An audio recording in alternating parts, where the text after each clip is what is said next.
प्यारे बच्चों, care study channel में आपको सबका स्वागत। Class 10 science CBSE first lesson का अपन कल टॉपिक वाइज अपने स्टडी किया था। फर्स्ट जो टॉपिक था फिजिकल एंड केमिकल चेंज, वो अपन ने क्लियर उसको पढ़ लिया था। सेकंड जो टॉपिक केमिकल इक्वेशन था, वो हम लोगों ने इसको स्टार्ट किया था। आज थोड़ा केमिकल इक्वेशन को बैलेंस कैसे किया जाता है, केमिकल इक्वेशन के टाइप्स वगैरह पढ़ेंगे। तो जो सेकंड टॉपिक अपना था केमिकल इक्वेशन। केमिकल जो इक्वेशन होती है, इसकी कल अपन ने डेफिनेशन थोड़ी देखी थी। केमिकल इक्वेशन किसी भी केमिकल रिएक्शन को, केमिकल चेंज को फ्रेम करके उसको डिस्क्राइब करने का जो तरीका होता है, उसे केमिकल इक्वेशन कहा जाता है। केमिकल इक्वेशन में मैंने आपको कल बताया था कि केमिकल इक्वेशन में किसी भी केमिकल रिएक्शन, जैसे zinc plus FeSO4 is equal to ZnSO4 plus Fe, कोई भी केमिकल रिएक्शन को लिखा जाता है जिसमें जो बीच में एरो का जो चिन्ह होता है, ये किसी भी केमिकल रिएक्शन की डायरेक्शन को बताता है। किसी भी एरो के लेफ्ट साइड में जो एलिमेंट्स या कंपाउंड लिखे जाते हैं, इसे रिएक्टेंट कहा जाता है, और राइट साइड जो लिखे जाते हैं उन्हें प्रोडक्ट कहा जाता है। आज अपन इसमें पढ़ेंगे कि किसी भी केमिकल रिएक्शन को बैलेंस करने के लिए किस प्रकार स्टडी की जाती है या बैलेंस कैसे किया जाता है। आपको कोई केमिकल रिएक्शन दी हुई हो तो उसको बैलेंस कैसे किया जाता है, क्या होती है केमिकल रिएक्शन, केमिकल इक्वेशन। तो एक मैं यहाँ पे आपके केमिकल इक्वेशन लिख रहा हूँ, इसको बैलेंस करने का थोड़ा तरीका देखना आपको। ये मैंने कल इसको आपको लिखाया भी था, zinc plus H2SO4 is equal to ZnSO4 plus H2। इस केमिकल रिएक्शन के अंदर तो आपने देखा होगा कि इस केमिकल इक्वेशन के लेफ्ट साइड और right side number of elements या नंबर ऑफ एलिमेंट्स के अंदर नंबर ऑफ एटम की जो नंबर्स है वो दोनों में सेम है। एक अपन ने केमिस्ट्री के फादर ऑफ केमिस्ट्री के बारे में भी थोड़ा पढ़ा है कि लेवाशियर, एक साइंटिस्ट है लेवाशियर, जिसके बारे में थोड़ा देखना। लेवाशियर को फादर ऑफ केमिस्ट्री कहा जाता है। इन्होंने एक लॉ दिया था, law of conservation of mass, कि किसी भी कंपाउंड के अंदर जितने भी एटम्स होते हैं, एलिमेंट्स होते हैं, इनका मास नंबर हमेशा सेम होता है। तो इस केमिकल रिएक्शन के अंदर हमेशा लेफ्ट साइड और right side number of atom in पर एलिमेंट सेम होते हैं। इधर जितने एलिमेंट्स होंगे उनके नंबर ऑफ एटम, और रिएक्टेंट के नंबर ऑफ एटम और प्रोडक्ट के नंबर ऑफ एटम हमेशा सेम होते हैं, जब भी किसी भी केमिकल इक्वेशन को बैलेंस माना जाता है। तो इस केमिकल इक्वेशन में सीधा दिख रहा है कि नंबर ऑफ जिंक जो एलिमेंट्स है इसमें सिंगल है, इधर भी जिंक सिंगल है। यहाँ सल्फेट SO4 सिंगल है, इधर भी SO4 सिंगल है। यहाँ H के नंबर ऑफ एटम 2 है, इधर भी 2 है। तो कुल मिला के इधर जितने जिंक है उधर उतने जिंक है, जिधर इतना सल्फेट है उधर भी उतने ही सल्फेट है, जिधर इतने हाइड्रोजन है उतने ही वहाँ हाइड्रोजन है। तो ये एक बैलेंस रिएक्शन है। लेकिन यदि आपको कोई भी एक इक्वेशन दी जाए और आपको पूछ ले उसको बैलेंस किया जाए, अनबैलेंस यदि आपको कोई इक्वेशन दी जाए, जैसे मैं यहाँ पर एक इक्वेशन लिख रहा हूँ, Fe plus H2O is equal to Fe3O4 plus H2। Ferrum को जो वाटर सॉल्यूशन के अंदर डाला जाता है तो फेरिक ऑक्साइड और हाइड्रोजन बनता है। तो ये जो केमिकल रिएक्शन है, इसमें लेफ्ट साइड के अंदर जो एलिमेंट्स दिए हुए हैं, ये रिएक्टेंट और प्रोडक्ट के नंबर ऑफ एटम अलग अलग है, जैसे देख सकते हो आप। यहाँ नंबर ऑफ फेरम जो है वो आपके 1 है, इधर नंबर ऑफ फेरम कितने हैं आपके 3 है। यहाँ नंबर ऑफ हाइड्रोजन 2 है, या नंबर ऑफ हाइड्रोजन यहाँ पे 2 है। या नंबर ऑफ ऑक्सीजन सिंगल है, या नंबर ऑफ ऑक्सीजन यहाँ पे 4 है। तो यहाँ देखना, ये जो केमिकल इक्वेशन है इसमें लेफ्ट साइड और right side number of atom in पर एलिमेंट्स अलग अलग है, डिफरेंट है। यहाँ सिंगल है, वहाँ 3 है, या हाइड्रोजन 2 है, वहाँ 2 है, या ऑक्सीजन 1 है। तो इस प्रकार की जो केमिकल इक्वेशन से अनबैलेंस केमिकल इक्वेशन कहा जाता है। इस अनबैलेंस केमिकल इक्वेशन का एक नाम है स्केलेटन। इसके स्केलेटन इक्वेशन भी कहा जाता है, unbalance chemical equation skeleton equation भी कहलाती है। और अब इस अनबैलेंस को बैलेंस करने का जो मेथड है उसे कहा जाता है hit and trial method. Hit and trial method, थोड़ा ध्यान रखना, यदि कोई क्वेश्चन आपको पूछ ले कि what is hit and trial method, hit and trial method is a method which unbalance equation change to balance equation. तो अब इस अनबैलेंस को आप बैलेंस कैसे करोगे? ये अनबैलेंस है, बैलेंस जरूरी है। मैंने अभी आपको कहा था law of conservation of mass ये कहता है कि किसी भी केमिकल इक्वेशन के रिएक्टेंट और प्रोडक्ट के नंबर ऑफ एटम सेम होने चाहिए। तो इस अनबैलेंस को बैलेंस करने का जो तरीका है उसके स्टेप पढ़ेंगे। तो अपन पढ़ रहे हैं बैलेंस कैसे की जाती है chemical equation.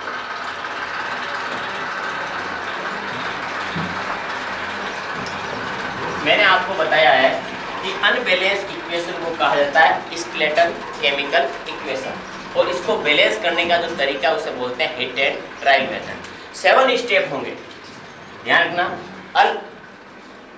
Unbalance chemical equation को बैलेंस करने के 7 स्टेप है, वो 7 स्टेप अपन यहाँ पढ़ेंगे। जो फर्स्ट स्टेप है ये आपके सामने दिया हुआ है। फेरम को वाटर के अंदर जैसे डाला जाता है, फेरिक ऑक्साइड के साथ में हाइड्रोजन होता है।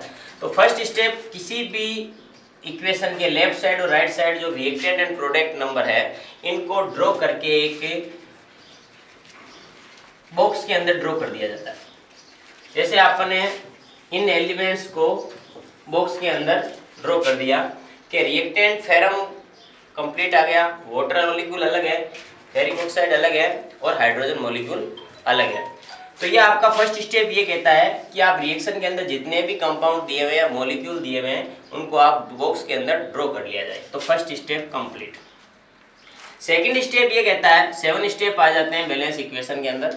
सेकंड स्टेप ये कहता है कि किसी भी केमिकल इक्वेशन में जितने भी नंबर ऑफ एटम दिए हुए हैं उनको आपको यहाँ पर डिस्क्राइब करना है, लिखना है। जैसे अपन लिख रहे हैं नंबर ऑफ फेरम सिंगल, इधर number of ferrum 3, number of hydrogen 2, number of hydrogen 2, number of oxygen single और नंबर ऑफ ऑक्सीजन 4। अनबैलेंस है, पता चल रहा है। देखो यहाँ फेरम सिंगल है, वहाँ 3 है, तो दोनों तरफ अनबैलेंस इक्वेशन है। यहाँ 2 है, यहाँ 2 है, ऑक्सीजन यहाँ सिंगल है, यहाँ 4 है।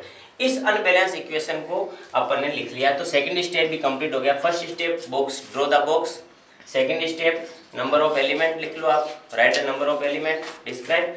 थर्ड ये कहता है, थर्ड स्टेप के अंदर आपको क्या करना है, जो भी नंबर ऑफ आपको एलिमेंट्स या नंबर ऑफ एटम इन पर एलिमेंट्स दिए हुए हैं, इनमें से जो मैक्सिमम नंबर वाला जो एलिमेंट्स है उसको सबसे पहले आपको बैलेंस करना है। तो जो सबसे पहले आपको पता है यहाँ अंदर क्या दिया हुआ है, ऑक्सीजन। ऑक्सीजन की नंबर ऑफ एटम 4 है, यहाँ पर 1 है। तो पहले सबसे पहले अपन किसको बैलेंस करेंगे, ऑक्सीजन को बैलेंस करेंगे। तो ऑक्सीजन में अपन दोनों तरफ देखना, ये आपका थर्ड स्टेप बोल रहे हैं। नंबर ऑफ ऑक्सीजन इधर दिए हुए हैं सिंगल, इधर दिए हुए 4।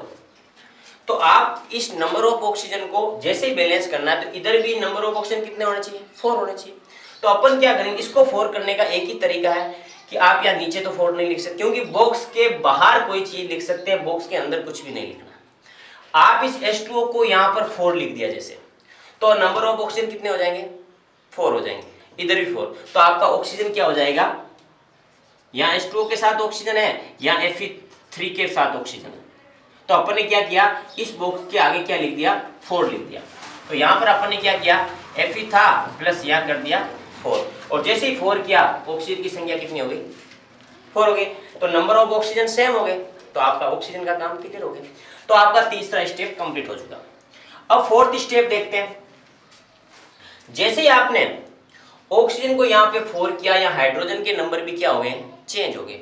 हाइड्रोजन के नंबर कितने हैं, हाइड्रोजन हमेशा नंबर ऑफ, यदि आपको एटम देखना है किसी भी एलिमेंट के अंदर, तो यहाँ और इन दोनों को आपको मल्टीप्लाई करना पड़ेगा। 4 × 2 8 एलिमेंट्स।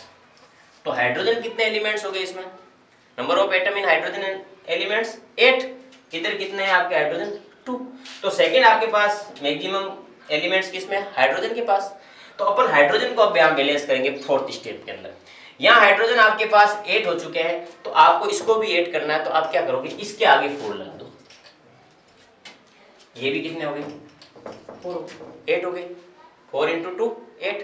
तो आपका फोर्थ स्टेप भी कंप्लीट हो गया। नंबर ऑफ थर्ड के अंदर आपने ऑक्सीजन को बैलेंस। अब जैसे केमिकल इक्वेशन में अपन पढ़ रहे हैं कि केमिकल इक्वेशन को बैलेंस कैसे किया जाता है, इसके 7 स्टेप्स होते हैं। फर्स्ट स्टेप मैंने आपको बता दिया कि आप सबसे पहले जो रिएक्टेंट और प्रोडक्ट है, नंबर ऑफ बॉक्स है जिनको सेटल कर लो, आप ड्रॉ द बॉक्स। सेकंड आपके इनको एलिमेंट्स को डिस्क्राइब करके नंबर ऑफ एटम कितने उनकी संख्या लिख दो। थर्ड स्टेप के अंदर मैंने कहा था जो मैक्सिमम एलिमेंट्स या मैक्सिमम एटम जिस एलिमेंट के अंदर उसको आप सोल्व करो सबसे पहले। फोर्थ स्टेप के अंदर मैंने कहा था, थर्ड स्टेप के अंदर मैंने कहा ऑक्सीजन को आपने सोल्व कर दिया। फोर्थ के अंदर आप अपन ने क्या किया, हाइड्रोजन को कर दिया। तो नंबर ऑफ एटम हाइड्रोजन 8, इधर भी कितने हैं 8 है, तो नंबर ऑफ एटम दोनों में कितने हो गए, सेम हो गए। अब जो फिफ्थ स्टेप कह रहा है कि अब जो बाकी बचा है, जैसे आपके सामने फेरम इधर सिंगल है, इधर कितने 3 है, तो अब अपन फेरम को यहाँ पर बैलेंस कर रहे हैं। फेरम 3 है तो इधर आपको 3 करने के लिए छोटा सा उपाय सीधा दिख रहा है कि यहाँ पर आप कितने लिख दो, 3 लिख दो। तो अब यहाँ पर नंबर ऑफ एटम कितने हो गए फेरम के अंदर, 3 हो गए। तो कुल मिला के अब आपके पास देखो फेरम इधर भी 3 है, रिएक्टेंट के अंदर, प्रोडक्ट के अंदर भी कितने हैं 3 है, हाइड्रोजन इधर भी 8 है, इधर भी 8 है, ऑक्सीजन इधर ही 4 है, इधर ही 4 है। तो कुल मिला के नंबर ऑफ एटम इन पर element same, reactant and product. इस प्रकार की जो केमिकल इक्वेशन होती है इसको बैलेंस केमिकल इक्वेशन कहा जाता है। तो ये आपके 5 स्टेप हो गए। 6 स्टेप के अंदर आप वापस इसको एक बार लिख कर देख लो, चेक कर लो। 6 स्टेप के अंदर क्या करते हैं, चेक करते हैं number of elements reactant and product के अंदर। कर लिया आपने। 7 स्टेप ये कहता है कि अब आपने जो बैलेंस केमिकल इक्वेशन ली है उसकी स्टेट लिखो। फेरम किस स्टेट के फॉर्म में पाया जाता है, सॉलिड में, तो आप S लिख दो। H2 लिक्विड फॉर्म में होता है तो लिक्विड भी लिख सकते हैं, लेकिन यह वेपर फॉर्म में होता है इसलिए गैस लिखेंगे इसको। Fe3O4 ये सॉलिड फॉर्म में होता है तो नीचे S लिख दो।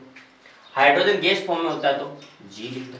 तो कहने का अर्थ हुआ यदि सॉलिड फॉर्म में तो S लिखना है, लिक्विड फॉर्म में तो LiQ लिख सकते हो, या एक्वेस सॉल्यूशन भी लिख सकते हो, गैस में G लिख सकते हो गैस। तो इस प्रकार आप ये 7 स्टेप कंप्लीट करके अनबैलेंस को बैलेंस किया जाता है। तो अपन कहने का तरीका यह हुआ कि किसी भी केमिकल इक्वेशन में जब केमिकल चेंज को केमिकल रिएक्शन के फ्रेम या डिस्क्राइब रूप में लिखा जाता है तो अनबैलेंस रिएक्शन को हिट एंड ट्रायल मेथड द्वारा बैलेंस किया जाता है। तो नंबर ऑफ एटम इन पर एलिमेंट्स रिएक्टेंट एंड प्रोडक्ट की नंबर क्या होती है, सेम। ये आपके कंजर्वेशन ऑफ मास लॉ की पालना करता है। अब मैं आपके सामने एक और रिएक्शन लिख रहा हूँ, आपको उसको बैलेंस करना है। अपने को आपको किस स्टेप में, जरूरी नहीं कि हर रिएक्शन के अंदर 7 स्टेप की पालना हो, अपने को जहां हो जाए बैलेंस वहीं पर उसको स्टेट लिख देना है। जैसे मैं आपके सामने एक केमिकल इक्वेशन लिख रहा हूँ, आपको उसको बैलेंस करना, आपकी बुक के अंदर भी वो दी हुई है सही। उस केमिकल इक्वेशन को बैलेंस करने का तरीका अब आपके सामने है। जैसे यहाँ लिख रहा हूँ मैं, एक दी हुई है NaOH plus H2SO4 is equal to Na2SO4 plus H2, Na2SO4 plus H2। आपके सामने दिया हुआ है सोडियम हाइड्रोक्साइड को जब सल्फ्यूरिक एसिड के अंदर डाला जाता है तो सोडियम सल्फेट के साथ में वाटर मॉलिक्यूल रिलीज होता है। ये जो पहले तो ये जो इक्वेशन दी हुई है अपने को चेक करना है ये बैलेंस है या अनबैलेंस है। तो अपन देख सकते हैं फर्स्ट स्टेप ये कहता है आप चेक करो, हिट एंड ट्रायल मेथड का फर्स्ट स्टेप क्या कहता है, आप चेक करो कि नंबर ऑफ एटम इन पर एलिमेंट सेम है या नहीं है। तो अपन को यहाँ से क्या करना है, सबसे पहले यहाँ पर देखो सोडियम नंबर ऑफ कितने हैं, सिंगल, इधर सोडियम कितने हैं 2, दोनों में चेक कर सकते, इधर सोडियम है एक ही तरफ, इधर नहीं है। अब देखो ऑक्सीजन जो है, यदि अपन क्या कर सकते, कभी कभी ऐसा होता है कि आप आयनों को अलग अलग भी लिख सकते हो। तो यहाँ पर आपको पता है हाइड्रोक्साइड आयन है कितना है, सिंगल, इधर आपके हाइड्रोक्साइड है ही नहीं तो अपन को अलग करना पड़ेगा, O को लिखना पड़ेगा सिंगल। हाइड्रोजन का नंबर ऑफ है, देखो हाइड्रोजन यहाँ पर सिंगल दिया हुआ या 2 दिया हुआ, कितने हो गए 3 हो गए। इधर आपके हाइड्रोजन चेक कीजिए, हाइड्रोजन कितने हैं 2, ऑक्सीजन कितने हैं, सिंगल अलग है और साथ में यहाँ 4 है, तो मिला के 5 है। यहाँ आप देखो आप हाइड्रोजन आ गया आपके 3, फिर रहा सल्फेट, तो सल्फेट उधर भी सल्फेट है तो आप इसको 7 रूप में भी लिख सकते हो सल्फेट को। तो अपन यहाँ क्या लिखेंगे SO4 कितना हो गया सिंगल, इधर भी कितना है SO4 सिंगल। तो आप ऑक्सीजन को SO4 हो गया तो ऑक्सीजन सिंगल ही लिखेंगे, SO4 तो आ गया ना सिंगल। तो ऑक्सीजन कितना बचा, सिंगल। हाइड्रोजन कितने हैं, 2, Na कितने 2, देखो Na2 sulphate single, hydrogen 2, oxygen single. इधर देख लो Na सिंगल, OH को अपन अलग लिख देंगे थे, O लिख दिया सिंगल और H हो गया 2 और 1 3, सल्फेट सिंगल। ये आपका फर्स्ट स्टेप ये कहता है, इसका मतलब आपको दिख रहा है ये अनबैलेंस है। सेकंड स्टेप में मैंने आपको क्या कहा था कि फर्स्ट स्टेप के अंदर पहले इसको क्या करो, बॉक्स के अंदर लिख लो। अब इसको हिट एंड ट्रायल मेथड को पहले चेक कर लिया अपने अनबैलेंस है। बैलेंस करने का पहला मेथड क्या करता है कि आप इसको ड्रॉ द बॉक्स इन पर कंपाउंड, पर कंपाउंड को आपने क्या किया, बॉक्स कर दिया। First step complete. Second step इस प्रकार करना है, आपको नंबर ऑफ एटम देखना है पर एलिमेंट में, अपन ने देख ली, लिख ली। सेकंड भी कंप्लीट। थर्ड स्टेप जो मैक्सिमम है या आपको जो बड़ा कंपाउंड दिख रहा है उसको बैलेंस करना है। कोई भी इसमें से देख लो, अपन सल्फेट को ले लेते हैं, कोई दिक्कत नहीं, सल्फेट उधर भी सिंगल है इधर भी सिंगल है, हो गया आपका third step complete. Fourth step sulphate के बाद देखिए क्या करते हैं अपन। अब आपको जैसे देख लें हाइड्रोजन, हाइड्रोजन ले लो, 3 है वहां सिंगल है, 2 है। हाइड्रोजन यहाँ पर 3 है आपके पास, यहाँ और इधर क्या है 2 है। अब देखो, अब हाइड्रोजन को यदि आप यहाँ 3 कैसे करोगे, होगा नहीं 3, तो अपन इसको क्या करेंगे, इधर 2 है इधर 2 है, ये हाइड्रोजन है ज्यादा, तो अपन 3 करने के लिए यहाँ तो ऐसे नहीं कि 2 की जगह 3 कर दोगे, आपके पास दो ही कंडीशन है कि या तो ये 3 की जगह 6 हो जाए। तो यहाँ पर अपन देखते हैं, देखो जैसे अपन ने यहाँ 3 लिखा, जैसे ही आपने यहाँ 3 लिखा, नंबर ऑफ हाइड्रोजन की संख्या हो गई 6, 3 इंटू 2 कितनी हो गई 6, 3 इंटू 2 कितनी हो गई 6 हो गई। तो अब देखो आपने क्या किया, यहाँ पर जैसे आपने किया 3 और ये हो गई आपकी नंबर ऑफ हाइड्रोजन 6, इधर आपने को क्या करना, आप 6 करना। तो अपन क्या करो, यहाँ हाइड्रोजन जो है वो कितने हैं 2 है, तो अपन यहाँ 2 लिख सकते हैं। जैसे आपने 2 लिखा, हाइड्रोजन के 4, यहाँ हाइड्रोजन सिंगल है, अब ऐसे नहीं कर सकते आप यहाँ पर 6 लिखोगे तो ये एक ज्यादा रह जाएगा, तो अपन यहाँ 2 लिख दिया, यहाँ भी 2 लिख दिया। तो हाइड्रोजन की नंबर ऑफ हाइड्रोजन कितने हो गए, 2 इंटू 2 4 और 2 6, तो हाइड्रोजन कितने हो गए आपके 6 हो गए, बैलेंस हो गया। तो फोर्थ स्टेप भी कंप्लीट हो गया, थर्ड भी हो गया आपके सल्फेट और फोर्थ हो गया हाइड्रोजन। फिफ्थ स्टेप और देखिए अब क्या, ऑक्सीजन क्या किया आपने, जैसे यहाँ 3 लिखा, नंबर ऑफ ऑक्सीजन की संख्या कितनी हो गई यहाँ पर 3 हो गई। किसी भी कंपाउंड के या मॉलिक्यूल के आगे जो नंबर होते हैं वो नंबर बताते हैं, उनके नीचे जो भी ले उसको मल्टीप्लाई करना आपको। ऑप्शन 3 है, यहाँ ऑप्शन कितने हैं सिंगल, लेकिन ऑप्शन आप देखो यहाँ 2 तो हो चुका है, ऑप्शन 2 हो गया ना, है ना। हाँ तो देखो अब इसमें इस केमिकल इक्वेशन में अपन ने देखो सल्फेट को देख लिया, चेक करते जाना है साथ में। सल्फेट यहाँ पर देखो आपने सिंगल है, यहाँ सल्फेट डबल हो चुके हैं, तो ये भी थोड़ा ध्यान रखना, सल्फेट जैसे ही डबल हुए, अब आपको यहाँ सल्फेट डबल करने के लिए आपको क्या करना पड़ेगा 2 लिखना पड़ेगा। और जैसे आपने अभी सोडियम देख रहे हैं ना, सोडियम जैसे आपने सल्फेट को डबल किया, नंबर ऑफ सोडियम कितने हो गए 4 हो गए, सोडियम नंबर ऑफ यहाँ 4 है, यहाँ पर सिंगल है, लेकिन यहाँ आपने 2 आया था। तो अपने को इस सोडियम को आपको जैसे ही बैलेंस करोगे, यहाँ कितने सोडियम हो जाएंगे 4 लिखोगे। जैसे आपने सोडियम 4 किया, ऑक्सीजन कितने हो गए 4, तो यहाँ पर अपन फिफ्थ स्टेप के अंदर क्या करेंगे, अब इस केमिकल इक्वेशन को बैलेंस देखो कितना आपने सबने कर लिया कि अपने जब जहाँ थे वो लगा दी, अब जहाँ कमी है उस कमी को अपने को चेंज करना। यहाँ सोडियम कितने हैं, अब 4 है, यहाँ सोडियम कितने हैं 2 इंटू 2 4, सही है, चेक कर लिया आपने सोडियम को। ऑक्सीजन कितने यहाँ पर 4 है, उधर कितने हैं, अब यहाँ देखो यहाँ ऑक्सीजन 3 है, यहाँ ऑक्सीजन की नंबर कितना है 4 है, तो अपने को इसको 4 करने के लिए यहाँ क्या करना पड़ेगा 4 लिखना पड़ेगा। आपने ऑक्सीजन को 4 कर दिया, ऑक्सीजन भी आपकी क्या हो गया 4, ये भी आपके बैलेंस, ऑक्सीजन कितना हो गया 4 हो गया, ये तो आपके 6 था, ये ऑक्सीजन आपके 4 हो चुका है, ये भी आपके हो गया। अब अपन देख रहे हैं हाइड्रोजन को, हाइड्रोजन इतने कहाँ पे यहाँ देखो 4 इधर और 2 इंटू 2 4 इधर 8 हो गए, और यहाँ भी 8 है 4, हाइड्रोजन 8 हो गए, तो हाइड्रोजन की संख्या कितनी होगी +2 करके 8 हो गई। इधर भी हाइड्रोजन कितने हैं 8 है, तो आपके हाइड्रोजन भी क्लियर है। Sodium clear, oxygen clear, hydrogen और सल्फेट तो आपको पता है, इधर सल्फेट 2 है, इधर भी कितने हैं 2। ये आपका 5th स्टेप हो गया। 6th स्टेप में वापस एक बार बैलेंस देख लो, इनको लिख के देख लो, अपन इसको देख लेते हैं वापस क्या भी केमिकल इक्वेशन है, इसको 6th स्टेप के अंदर क्या ये बैलेंस हो चुकी है। जो लास्ट स्टेप है 6, फिर 7th में केवल स्टेप लिखना है। देखो number of sodium 4, number of sodium 2 × 2 4, oxygen 4, इधर ऑक्सीजन 4, हाइड्रोजन यहाँ 4 और 2 × 2 4, तो 4 + 4 कितने हो गए 8। इधर हाइड्रोजन आपके 4 × 2 कितने हो गए 8 हाइड्रोजन। बाकी बचा सल्फेट, सल्फेट आपके 2 है, इधर भी सल्फेट कितना है। तो अब इस केमिकल इक्वेशन के अंदर आपके रिएक्टेंट और प्रोडक्ट के नंबर ऑफ एटम इन पर एलिमेंट सेम हो गए, तो ये आपका 6th स्टेप भी क्या हो गया कंप्लीट। अब 7th स्टेप में लास्ट में क्या करना है, मैंने कहा था आपको किसी भी केमिकल इक्वेशन बैलेंस हो जाती है तो उसको आपको स्टेप वाइज लिखना है कि स्टेट किस स्टेट के अंदर पाया जाता है। सोडियम हाइड्रोक्साइड किस फॉर्म में होता है, सल्फ्यूरिक एसिड किस में होता है, सोडियम सल्फेट किस में होता है और वाटर किस में होता है। तो देख लिया, अब सोडियम हाइड्रोक्साइड आपको पता है बेस है, लिक्विड फॉर्म में लिख सकते हो, सल्फ्यूरिक एसिड भी लिक्विड है, सोडियम सल्फेट सॉलिड फॉर्म में है, वाटर लिक्विड फॉर्म में, एक AQ भी लिख सकते हैं इसको, ठीक है। तो ये आपके इसके 7 स्टेप कंप्लीट हो गए।